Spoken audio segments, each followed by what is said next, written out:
What's going on, everybody? Xander Kirby, Down to Business Podcast. Welcome if you're on YouTube.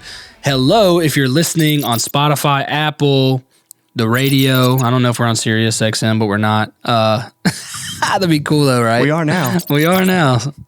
But anyways, welcome to the show today, guys. We appreciate you. If you guys are new, if you're finding us on social media, this is the Down to Business Podcast where we talk about how to help you in the areas of business and finance and marketing. If you're a business owner or if you just work somewhere, we talk a lot about what work-life balance is, family, what's a good job opportunity.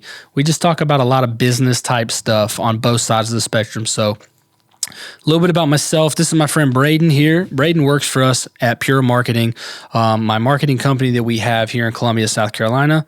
Braydon, what's up? Thank you for having me on. You're welcome. Your desk is about 8 feet away from here, so it's not a long trek. That's right. That's good. But anyway, so Braydon's been a buddy of mine for a while. He's doing a great job. He focuses on the green industry. So he is our account manager at Pure for all people green industry. So shout out to green industry people. Woo woo, if you're listening.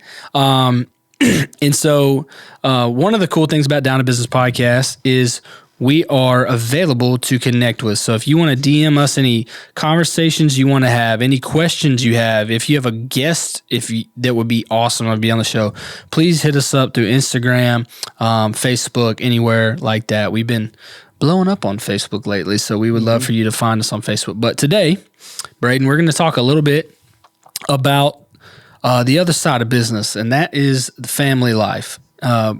Braydon, you have Wyatt's 3, right? 3.5. 3.5. So is my daughter Sage, and you have a baby due in like 5 weeks, 4? Like 3.5 weeks. 3.5 weeks. Yeah.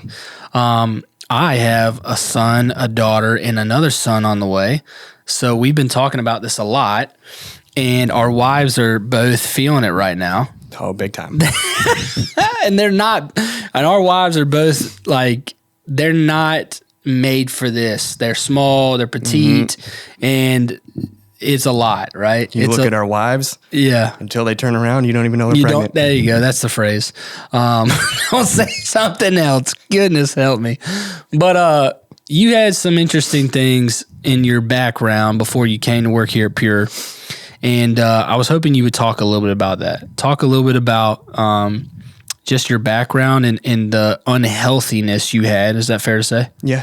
And what that means, because I think there's a lot of people, to preface your answer or your conversation here, listeners, I think there's a lot of us out there that we're so busy grinding or trying to build either our business, our career, our dreams, that family gets put on the back burner. And I think it's obvious that that's happening. We have the highest divorce rate of all time, the lowest amount of parental relationship health that we've ever seen.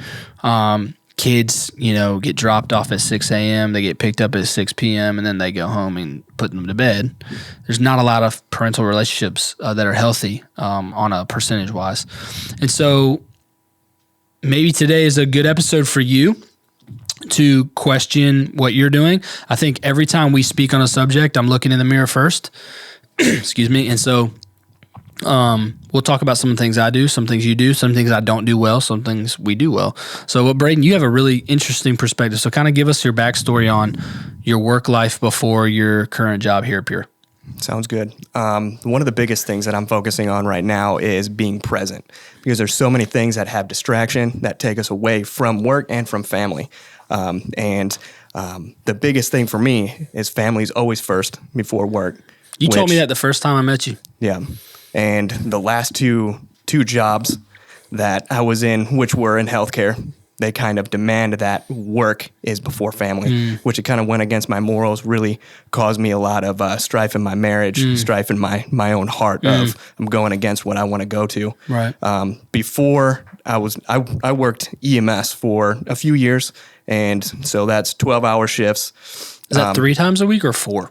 So the county that I was working for, so in the 2 weeks, you'd work 5 12-hour shifts. Then the second week, you'd work 2 12-hour shifts. So you're only working 14 days a month. But by the time you're done with the 5 12-hour shifts, you're absolutely exhausted for the next week. Yeah. And so you go home and you can't be present with your wife, with babies and all that kind of stuff. Right. And so by the time I left that job, my wife was calling me a walking dead man because I'd come home, I would fall asleep sitting up, and I'd go to work before my child was awake. I'd come home after he was in bed. So I wouldn't see him for days on end.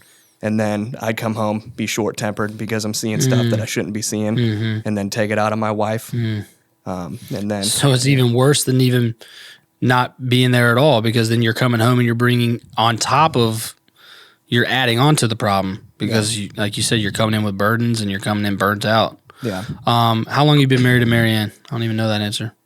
This year, December, will be 7 years. So we're at 7 years in November. So I didn't know we were literally the same path there with my wife, Faith. But yes, Faith will be the first to tell you, like, there are days when she's like, you're here, but your mind's not here. Like, oh, dude, when I hear that from her, my heart just gets crushed. I've taken some steps to like help with that. I have 2 phones, so like my work phone and my personal phone. Yeah, that helped a lot. But that's my thing. I have multiple businesses, so like my phone literally is ringing every 40 seconds probably.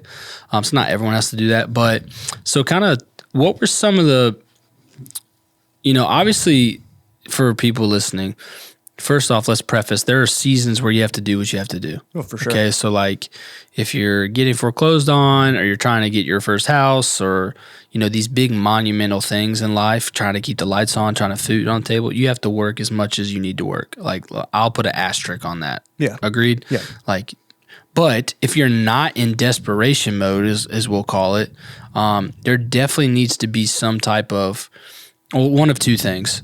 You either need to say, you and your wife or spouse or yourself, you can agree with yourself, say, all right, I have this goal. I'm going to do this really hard for 6 months, and then I'm going to go back to normal. I think that's healthy personally. I did that with Trifecta. I looked at my wife and said, hey, for this first year in business, we don't have kids, we don't have a house, we don't have anything. I'm going to work really hard. I'm going to work 6 a.m. to 6 p.m. and then 10 p.m. to 12 and do it for a year. Yeah. It was worth it. And it was really hard for me, but I don't say it wasn't really hard on us. We were still like young and married, didn't have a lot of like responsibilities of family or whatever.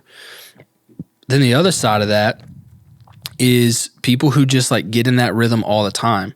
And so kind of, how did you kind of snap out of that, like with the EMS thing?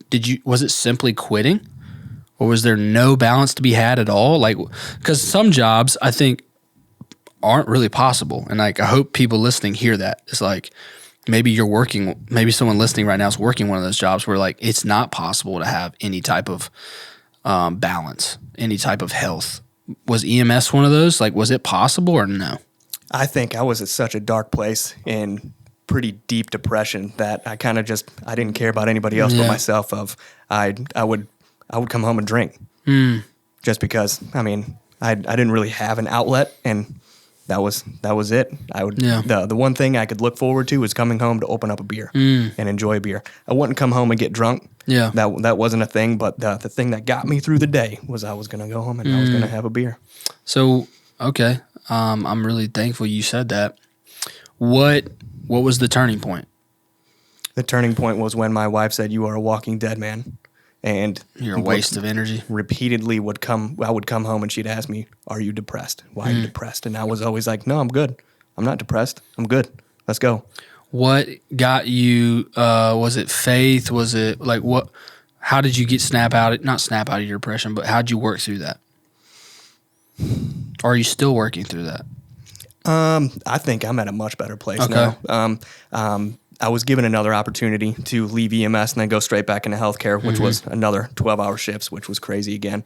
But I think just taking myself out of a dark place into a little bit better of a situation. Just trying to find the light at the end of the tunnel. But praying really hard. Yeah.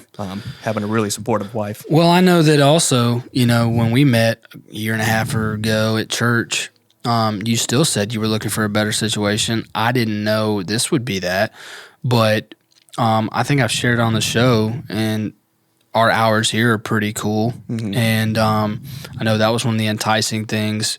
You know, the other businesses I have are pretty cool hours, but they're not as even the same as this. But I think it's been fun for me to see you see, because the two jobs you had zero flexibility. None. And I want to talk about that briefly as well. For first off, business owners, if you're listening on the subject of flexibility and freedom, there's a difference. I don't create businesses where everyone just has autonomous freedom like Google, right, where you can show up whatever time you want and go on a 2-hour lunch break and take a nap like they have in the pods there. Have you guys heard about that, Chris? Yeah. We're about to get pods here to nap. Yeah, right. I'm just kidding. Yeah, they have those pods that like you can go like take a nap or something.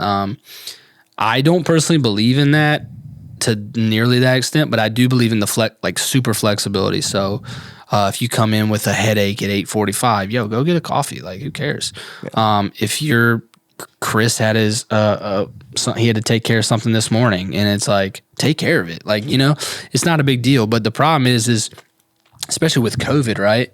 The pendulum was so over here with like 12-hour shifts, no flexibility, zero flexibility. Don't you dare call out. And then like COVID made it swing way to the other side, which was, we don't care as long as you're on payroll and you work 5 hours a week but get paid for 35 and you work from home. So like I think that, and again, I'm not an expert. We're still learning all this, but what feels right from a logic, a biblical for us, a familial, like family, what makes sense is like I said, that flexibility to where for so long, Chris is pretty passionate about this actually. For so long, especially with our parents, because we're all around 30, me, you, and producer Chris over here.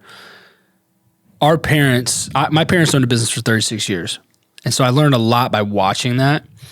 And it was a good business. But that generation of people, you showed up 10 minutes before, being on time was 15 minutes before, 10 minutes before.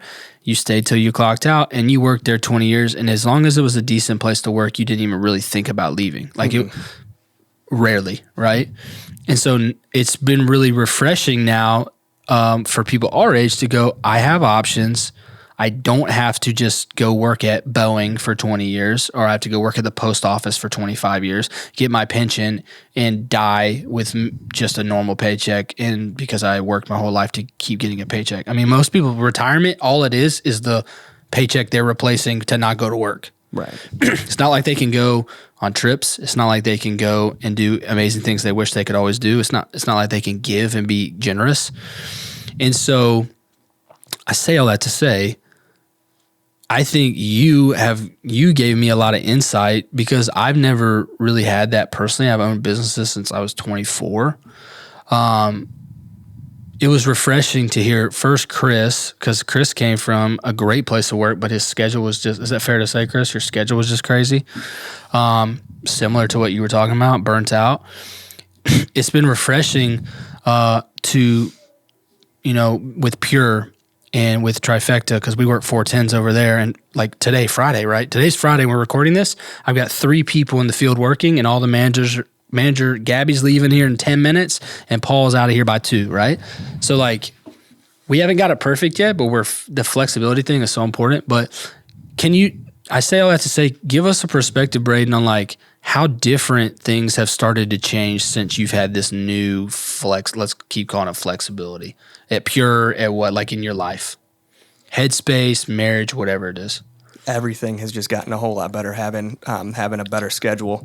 I've been a whole lot more present with my family. The last job I was at, I could see my child kind of going downhill on the way he was acting, his attitude and sleeping and just all the things, given the fact he's a toddler. But yeah. I mean, it wasn't him. And the day that I quit that job and then I started here the next Monday, he just went boom, right back to being the normal kid that he was. That consistency, I would say, I'm not a what's the doctor for kids? I don't know. I'm not a child doctor. I'm not a psychologist, but having 2 kids, and we're really intentional about observing as you are. This is why we connect so good on this stuff. Around 2.5, somewhere in there, Sage and Wyatt, I'm thinking you and I have echoed. they do start getting rhythms. Yeah. And when we would go on a vacation and their sleep area was disrupted, or they ate bad food, or like one time Sage had soda young by accident. She drank it. It really does mess kids up. And I think this is an interesting point you're making, is like, if we're not present on a regular basis, and the kids don't know when we're getting home, and if it's today, if it's 8 o'clock, I do think there's a huge benefit to that consistency for our kids. My kids know that around, I know like yesterday Sage asked me, it was like 3:30. She's like, "Are you coming home soon, right?" Like, she's starting to know the day and the part of the day when I'm coming home. I was like, "Yeah, I'm coming home soon, like an hour and a half." But, okay, so you start seeing a huge change in Wyatt. How about in your inner peace? Like, what has that been like mentally and soul-wise difference? If there is none, tell me, but I think it sounds like there is. I feel there is. I feel like the joy that I used to have has come back. I got to the point to where I stopped loving people, and I knew that was massively disturbing to me, my wife, and my family. Because I got to the point to where I kind of wrote off all people. So at this point now, I have a new joy and a newfound love for serving people. I went on a cruise a couple weeks ago with my wife for our anniversary. Because she's pregnant, we can't go on a trip. She'll be too pregnant. She'll be pretty pregnant with 2 other kids. So we went on a quick 4-day cruise, and I turned my phone off, which I'm not really a big phone guy. Like, I don't like technology. My brothers, I hope they watch this, they love technology. They I've never owned an Apple Watch. That's just not what I like to do. I'm not a tech guy. Don't own video game set. God, I'm about to sound old. I almost went video game station. Oh my gosh. I just don't. I don't have any Neither tech. do I. I don't know if I own a piece of technology, like something smart. I've got an iPad, and my TV's supposed to be smart. So when I say that it's easy for me to turn my phone off, it is. But because I don't really care about it, but just by doing that for 4 days, my mind was so much clearer when I got back. And that's something that I'm trying to work on, is how to get my brain fog to clear out faster. And like this morning, I drank water on the way to work, because I know that helps if you drink water first thing in the morning. And I'm starting to be more cognizant of that. But that's interesting, because I struggle there, with the dealing with all the thoughts that to me, I have a journal of thoughts that I have to go through, and it's hard to remember which ones I've checked off. So then I got to go back to them, and then Faith, my wife's talking to me, and I'm thinking about one of those things. She's like, "You're not even hearing me." I'm like, "You're right. I didn't hear a word you said." So, and that's not a good thing. No. I need to get that gone. One of the best phrases I heard 2 years ago, I want to say it might have been Corey Ballard, one of my mentors in the landscape industry, but I'm not sure if it was, but was, "It's okay, it'll be there tomorrow." And the analogy they used for that example was, there's smoke, there's sparks, and then there's fires. Know the difference of which one. Right now, if it's a fire, go deal with it. If it's sparks, deal with it tomorrow. And if it's smoke, let's analyze.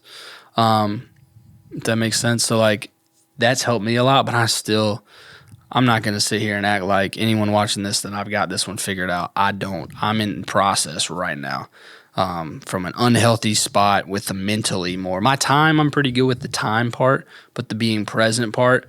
And so that's why anyone watching or listening, I'll say this for you. I'll let you wrap up our episode, Braydon. Just ask yourself if you're really present. Mentally, you could be present physically, but mentally you could not be. You could not be present physically and think you are mentally. I know some guys I talk to, they're like, "Well, I'm at work, all I'm thinking about is my family." I'm like, "But you're not there." It's it doesn't matter if you're necessarily there mentally if you're not there physically. So you have to be there both. But Braydon, what advice would you give to somebody who's struggling in a job that they're not happy with?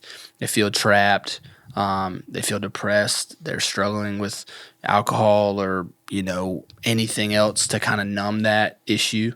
What would your final thought be to that person listening? One of the biggest things that I've kind of adopted into kind of like a life motto, I didn't come up with this, so I can't take credit for it. One of the people my wife follows on Instagram came up with it. Awesome person. But I actually like to get a tattoo of it, just so it's that big of a deal for me. So it's choose joy, speak life, keep on marching. So first off, choose joy. Every single thing in life is a choice. You can choose to wake up, be angry. You can choose to wake up to be happy. You can choose to wake up and love your wife or be mad at your wife. So everything in life is a choice. So choose joy. Speak life is always not necessarily speaking positivity, but speak life to people. Don't be that person to where you walk in, you're like Ross from Friends, and you go, hi, just like, like I don't want to be friends with that guy. He'd be kicked out of my friend group a long time ago because he's bringing in depression. He's bringing in downer. So speak life and keep on marching. I mean, we all go through seasons that suck, just utterly trash. Yeah. And you just got to keep on marching. And you know that there's always going to be light at the end of the tunnel. That's right. My last 2 jobs, there was 0 light at the end of the tunnel. Right now, there's light at the end of the tunnel because I get to come into work and I enjoy what I do, and I get to go home and I'm more present and happy and joyful with my family. Choose joy, speak life, keep on marching. Love it. Well, that's awesome. So, guys, I hope you do what Braydon just said. Thank you for being a listener to Down Business Podcast. If you find us on TikTok, jump on over to Spotify, listen to the full episode. We appreciate that. On Facebook clips, same thing. Silent, shameless plug. Pure Marketing's our company. If you need a website, social media management, SEO help, anything like that, make sure you hit us up. We can help you out. So again, thanks my friend Braydon. Thanks to producer Chris over here. This is another episode of the Down to Business Podcast, where your business is our business. Peace.